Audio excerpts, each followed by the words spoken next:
একবার ভগবানের এক পাগল ভক্ত ভগবানের মন্দিরে এসে বলেন, প্রভু, আপনি সারাদিন মূর্তি হয়ে একই জায়গায় দাঁড়িয়ে থাকেন, আপনার কষ্ট হয় না?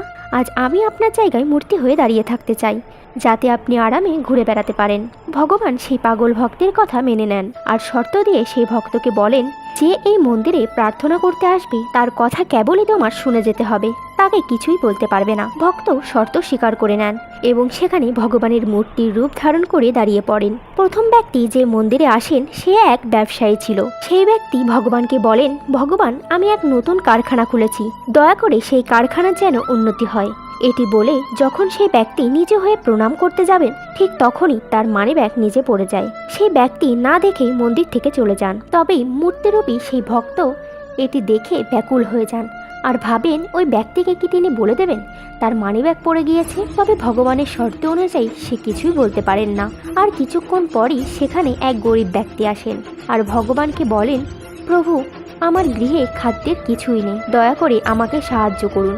ভগবানের সামনে মানিব্যাগ পড়ে থাকতে দেখে আনন্দিত হয়ে ভগবানকে ধন্যবাদ জানান আর মানিব্যাগটি নিয়ে চলে যান। তারপর সেই মন্দিরে একটি নাবিক আসে আর ভগবানকে প্রণাম করে বলেন, ভগবান, আমি 15 দিনের জন্য সমুদ্রে যাত্রা করতে যাচ্ছি, দয়া করে আমার যাত্রায় যেন কোনো সমস্যা না হয়।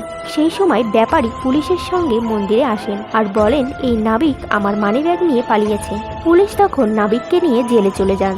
তখন সেই মূর্তিরূপী পাগল ভক্ত না থাকতে পেরে বলে ওঠেন, পয়সার ব্যাগ গরিব ব্যক্তি চুরি করেছেন। আর পুলিশ তখনই সেই গরিব ব্যক্তিকে ধরে নিয়ে যান। রাতে যখন ভগবান ফিরে আসেন তখন সেই পাগল ভক্ত আনন্দিত হয়ে পুরো কাহিনী শোনান। ভগবান তখন হেসে বলেন, তুমি কারোই ভালো করনি, বরঞ্চ সবার ক্ষতি করেছ। তখন সেই ভক্ত জানতে চায় কেন। তখন ভগবান বলেন, ওই ব্যবসায়ী ব্যক্তির মানিব্যাগ হারালে কোনো বড় ক্ষতি হতো না, কেননা সে খারাপ কার্যের পয়সা ইনকাম করেছিল। তবে সেই পয়সা যদি গরিব ব্যক্তি পেত তাহলে তার বাচ্চাদের ভোজন করাতে পারত এবং তার কষ্ট দূর হতো। আর নাবিক যেই যাত্রাপথে যাচ্ছিল সেখানে এক ভয়ানক দুর্ঘটনা হতে চলেছে। তবে যদি সেই নাবিক জেলে থাকতো তাহলে তার জীবন বেঁচে যেত। তখন ভগবান বলেন, মাঝে মাঝে আমাদের জীবনে সমস্যা আসে আর আমরা ভাবি এত সমস্যা আমাদের সঙ্গেই কেন হয়, কিন্তু আমরা বুঝতে পারি না এর পিছনে ভগবানেরই যোজনা রয়েছে। ভগবান বলেছেন, যা হয় সর্বদাই ভালোর জন্যই হয়। হরে কৃষ্ণ।